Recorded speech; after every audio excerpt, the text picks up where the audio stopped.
Hello ಮಾವ, ಮಧುಮಿತಾ ಅವರಿಗೆ ಮನೆಗೆ ಬರೋದನ್ನು ಅವಾಯ್ಡ್ ಮಾಡಿದ್ದಕ್ಕೆ ಅವ್ರು ಕೋಪ ಮಾಡಿಕೊಂಡು ಸೂಸೈಡ್ ಅಟೆಂಪ್ಟ್ ಮಾಡ್ಕೊಂಡ್ಬಿಟ್ಟಿದ್ದಾರೆ. ಹಾಸ್ಪಿಟಲ್ನಿಂದ ಫೋನ್ ಬಂದಿತ್ತು. ನಾನು ಈಗಲೇ ಹೋಗ್ತಿದ್ದೀನಿ. ನೀವೇನು ಬರೋದು ಬೇಡ. ನೀವು ಬಂದರೆ ವಿಷಯ ಕಾಂಪ್ಲಿಕೇಟ್ ಆಗುತ್ತೆ. ಅವ್ರೇನಾದರೂ ಸೂಸೈಡ್ ನೋಟಲ್ಲಿ ನಿಮ್ಮ ಹೆಸರು ಬರೆದಿಟ್ರೆ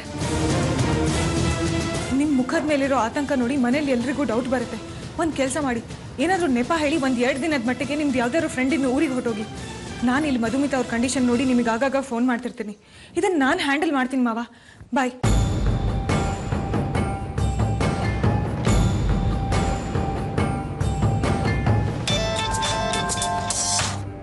ಹೇಳಕ್ಕ. ಹಲೋ ರವಿ, ಒಂದು ಎಮರ್ಜೆನ್ಸಿ ಇದೆ. ಇಮಿಡಿಯೇಟ್ ಆಗಿ ದೀಪಶ್ರೀ ನರ್ಸಿಂಗ್ ಹೋಮಿಗೆ ಬಾ. ಏನಾಯ್ತಾ? ಏನ್ ವಿಷಯ? ಬಾರೋ ಹೇಳ್ತೀನಿ. ಹಾ ಸರಿ. ಆಟೋ. ಜಾನು,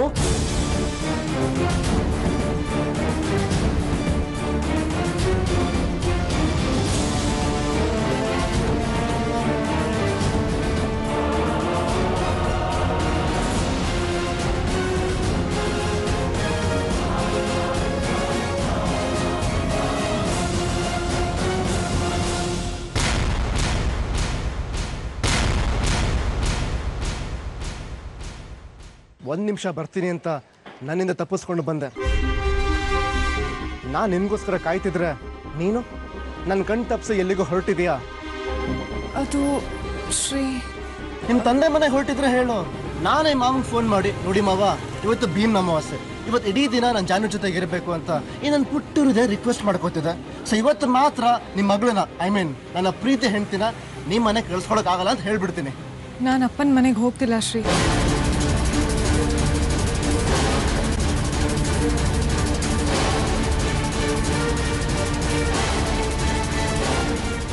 ಎಲ್ಲಿ ಹೋಗ್ತಿದೀಯಾ?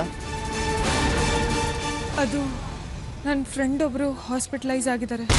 ಯಾವ ಫ್ರೆಂಡು? ಅದು ನನ್ನ ಬ್ಯಾಂಕ್ ಕಲೀಗ್ ಆಗಿದ್ರು.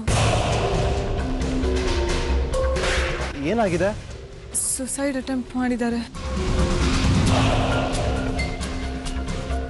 ಓ ಗಾಡ್, ಏನು reason? Love failure. Oh God, ಇಂಥ ಟೈಮಲ್ಲಿ ನೀನು ಒಬ್ಬಳೇ ಹೋಗೋದು ಬೇಡ, ನಾನು ಜೊತೆಗೆ ಬರ್ತೀನಿ, ಬಾ. ಶ್ರೀ, ನೀನೇನು ಬರೋದು ಬೇಡ, ನಾನು ಒಬ್ಳೆ ಹೋಗಿ ಬರ್ತೀನಿ. ರವಿಗೆ ಫೋನ್ ಮಾಡಿದ್ದೆ, ಅವ್ನು ಬರ್ತಿದ್ದಾನೆ. ನೀನು ಇಲ್ಲೇ ಇರು, ನಾನು ಬರ್ತೀನಿ.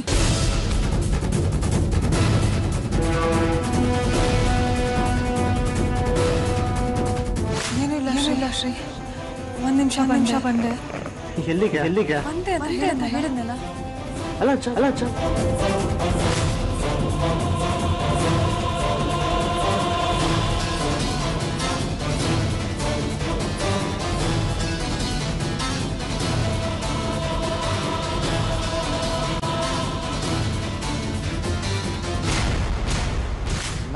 ನಾನು ಕಾಯ್ತಿದ್ರೆ ನೀನು ನನ್ನ ಕಣ್ಣು ಎಲ್ಲಿಗೂ ಹೊರಟಿದೀಯಾ? ಮಧುಮಿತಾ ಅವರಿಂದ ದೂರ ಮಾಡೋ ಪ್ರಯತ್ನದಲ್ಲಿ ನಾನೇ ದೂರ ಆಗ್ತಾ ಇದ್ದೀನಿ.